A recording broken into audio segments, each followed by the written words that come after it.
In romantic relationships, people do indeed have a type. If you've ever come out of a bad relationship and decided you need to date someone different from your usual type, you're not alone. However, new research by social psychologists at the University of Toronto, U of T, suggests that might be easier said than done. A study published today in Proceedings of the National Academy of Sciences shows people often look for love with the same type of person over and over again. It's common that when a relationship ends, people attribute the breakup to their ex-partner's personality and decide they need to date a different type of person, says lead author Eubin Park, a PhD student in the Department of Psychology in the Faculty of Arts and Science at U of T. Our research suggests there's a strong tendency to nevertheless continue to date a similar personality. Using data from an ongoing multi-year study on couples and families across several age groups, Park and co-author Jeff McDonald, a professor in the Department of Psychology at U of T, compared the personalities of current and past partners of 332 people. Their primary finding was the existence of a significant consistency in the personalities of an individual's romantic partners. The effect is more than just a tendency to date someone similar to yourself, says Park. Participants in the study, along with a sample of current and past partners, assessed their own personality traits related to agreeableness, conscientiousness, extroversion, neuroticism, and openness to experience. They were polled on how much they identified with a series of statements such as, "I am usually modest and reserved," "I am interested in many different kinds of things," and "I make plans and carry them out." Respondents were asked to rate their disagreement or agreement with each statement on a 5-point scale. Park and McDonald's analysis of the responses showed that overall, the current partners of individuals described themselves in ways that were similar to past partners. The degree of consistency from one relationship to the next suggests that people may indeed have a type, says McDonald. And though our data do not make clear why people's partners exhibit similar personalities, it is noteworthy that we found partner similarity above and beyond similarity to oneself. By examining first-person testimonials of someone's partners rather than relying on someone's own description of them, the work accounts for biases found in other studies. Our study was particularly rigorous because we didn't just rely on one person recalling their various partners' personalities, said Park. We had reports from the partners themselves in real time. The researchers say the findings offer ways to keep relationships healthy and couples happy. In every relationship, people learn strategies for working with their partner's personality, says Park. If your new partner's personality resembles your ex-partner's personality, transferring the skills you learned might be an effective way to start a new relationship on a good footing. On the other hand, Park says the strategies people learn to manage their partner's personality can also be negative, and that more research is needed to determine how much meeting someone similar to an ex-partner is a plus, and how much it's a minus when moving to a new relationship. So, if you find you're having the same issues in relationship after relationship, says Park, you may want to think about how gravitating toward the same personality traits in a partner is contributing to the consistency in your problems. The data for the research comes from the German Family Panel study launched in 2008, an ongoing longitudinal study on couple and family dynamics with a nationally representative sample of adolescents, young adults, and midlife individuals in Germany. Could climate change make Siberia more habitable? Large parts of Asian Russia could become habitable by the late 21st century due to climate change, new research has found. A study team from the Krasnoyarsk Federal Research Center, Russia, and the National Institute of Aerospace, USA, used current and predicted climate scenarios to examine the climate comfort of Asian Russia and work out the potential for human settlement throughout the 21st century. They published their results today in Environmental Research Letters.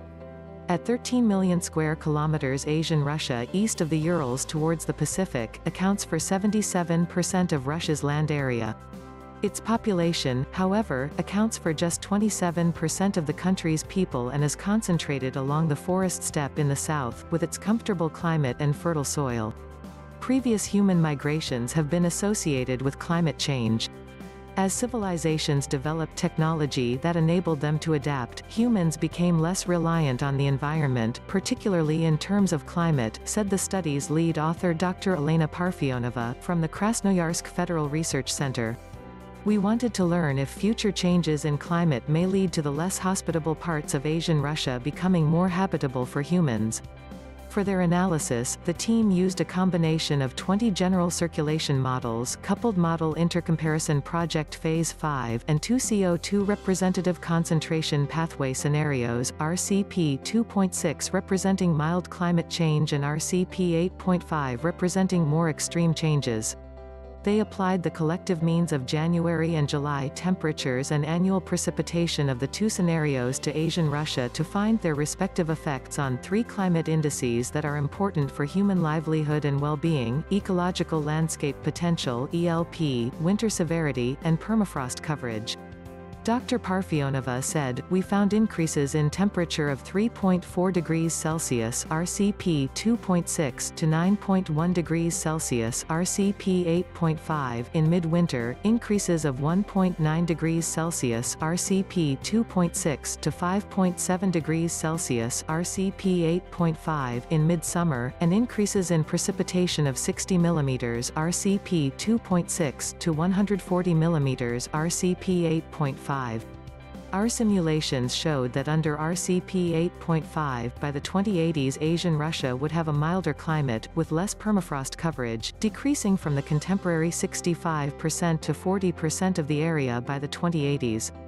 The researchers also found that even under the RCP 2.6 scenario, the ELP for human sustainability would improve in more than 15% of the area, which could allow for a five-fold increase in the capacity of the territory to sustain and become attractive to human populations. Dr. Parfionova concluded, Asian Russia is currently extremely cold. In a future warmer climate, food security in terms of crop distribution and production capability is likely to become more favorable for people to support settlements. However, suitable land development depends on the authorities' social, political and economic policies.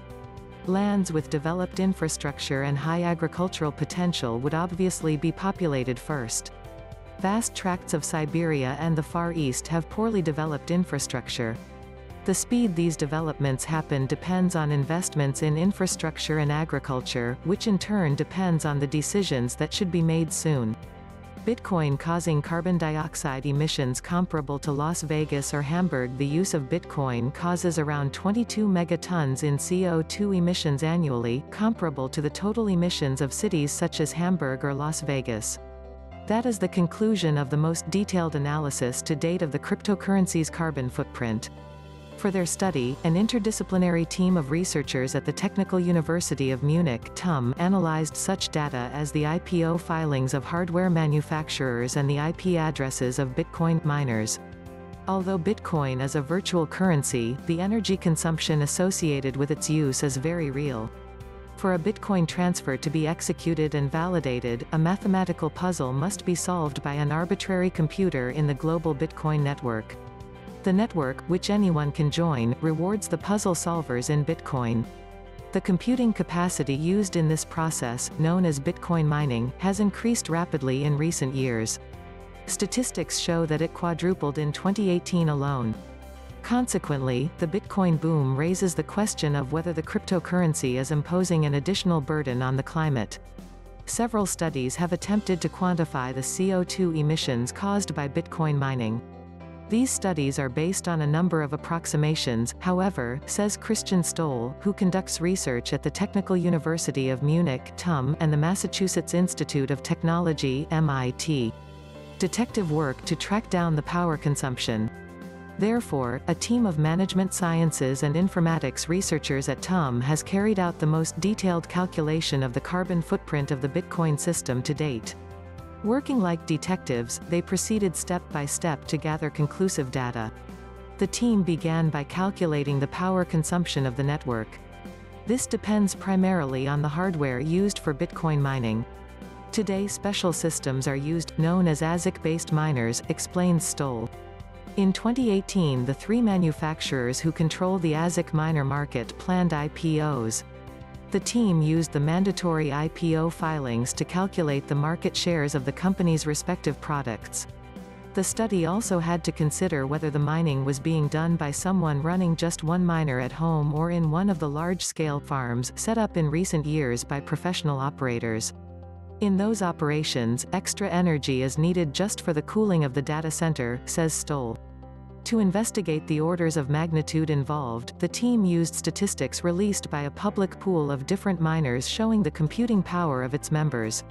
68% of computing power located in Asia. The researchers determined the annual electricity consumption by Bitcoin, as of November 2018, to be about 46 terawatt-hours. And how much CO2 is emitted when this energy is generated? Here, too, the research team wanted to go beyond mere estimates. The key question, therefore, where are the miners located? Once again, live tracking data from the mining pools provided the decisive information. In these groups, miners combine their computing power in order to get a quicker turn in the reward for solving puzzles, similar to people in lottery pools, explains Stoll. The IP addresses in the statistics published by the two biggest pools showed that miners tend to join pools in or near their home countries. Based on these data, the team was able to localize 68% of the Bitcoin network computing power in Asian countries, 17% in European countries, and 15% in North America. The researchers cross-checked this conclusion against the results of another method by localizing the IP addresses of individual miners using an Internet of Things search engine. They then combined their results with statistics on the carbon intensity of power generation in the various countries, linking large-scale mining operations to renewable energy production. The conclusion of the study, the Bitcoin system has a carbon footprint of between 22 and 22.9 megatons per year. That is comparable to the footprint of such cities as Hamburg, Vienna or Las Vegas. Naturally, there are bigger factors contributing to climate change. However, the carbon footprint is big enough to make it worth discussing the possibility of regulating cryptocurrency mining in regions where power generation is especially carbon-intensive, says Christian Stoll. To improve the ecological balance, one possibility might be to link more mining farms to additional renewable generating capacity. Topiramate may have benefit as a weight loss drug. The drug topiramate can help people lose weight as long as they can tolerate the side effects, according to authors of a new study that reviewed the medical literature. Brazilian researchers are presenting the results at the Endocrine Society's 93rd annual meeting in Boston. Among more than 3,300 overweight or obese patients, those who took topiramate for at least 4 months lost 11.8 pounds more on average than individuals who took dummy pills, or placebo, found the meta-analysis, a systematic and quantitative review of published studies. Topiramate is not an approved drug for the treatment of obesity. Data from individual clinical trials might not be sufficient to support physicians' decision to prescribe it for this use, and robust evidence of its safety is lacking, said lead investigator Caroline Kramer, MD, PhD. She is an endocrinologist at Clinic Hospital of Porto Alegre in Brazil. Currently, topiramate is approved as an anticonvulsant for treatment of seizure disorders and for prevention in adults of migraine headaches. The investigators pooled the research results of 10 randomized, controlled clinical trials considered the gold standard in scientific research that evaluated the benefits and adverse effects of topiramate prescribed for weight loss. They analyzed data about the effectiveness of topiramate on weight loss in 3,320 patients and data on adverse effects in 6,620 patients, she said. According to the analysis, the duration and dosage of treatment affected the weight loss benefits. Weight loss was higher when the drug was prescribed at doses of 96 to 200 mg per day for more than 28 weeks compared with less than 28 weeks, the authors reported. Compared with study subjects who took the placebo, topiramate-treated patients were 7 times likelier to lose more than 10% of their body weight. However, the authors found that patients were nearly 2 times more likely to stop topiramate treatment because of side effects than were those receiving placebo. The most common side effects, according to Kramer, included a burning sensation, paresthesia, typically around the mouth, impaired taste, and psychomotor disturbances, including slower thinking and reduced physical movements. Difficulty concentrating and memory impairment also were increased. Topiramate has a substantial effect on weight loss, at least comparable to the weight loss that other anti-obesity drugs induce, Kramer said. We have so few pharmacological options for the treatment of obesity that I believe topiramate can be a useful tool together with diet and exercise. She said it is important, however, for patients to understand the drug's known possible side effects and to be aware that it may have uncommon side effects that researchers have not yet observed.